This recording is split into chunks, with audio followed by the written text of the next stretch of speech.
Avec 281 voix, soit un peu plus de 53% des 526 votants, Jean Baïguélé a largement dévancé ses 5 adversaires après le retrait de la course de Joël Mohaman.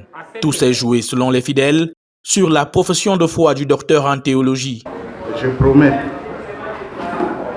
attacher une importance capitale pour la méditation, pour que la parole de Dieu soit la lumière d'éclairage de mes paroles, de mes actes et des décisions que je prendrai si vous me faites confiance.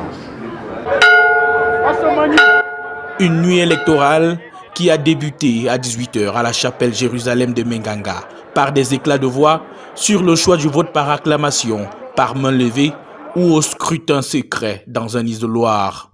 Applaudir, ce n'est pas élire. Nous avons de pareils codes électoraux. On vote un point. Aussitôt dit, aussitôt fait. L'élection de l'évêque national de l'ELC va se dénouer autour de 5 h du matin et autour de 9 h pour son assistant, en la personne de Garga Zizi Enoch, directeur de l'école biblique de Meng à Tibati. On aura au passage choisi les membres du conseil synodal ainsi que les responsables des institutions clés de l'Église. C'est mon choix. Nous sommes venus pour le renouveau.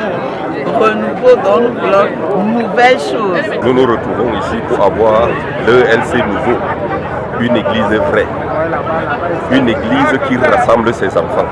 Coupure de lumière, fatigue, chant et joie, on est passé par toutes les émotions pour élire le 7e berger de l'ELC depuis le révérend Andresen en 1960.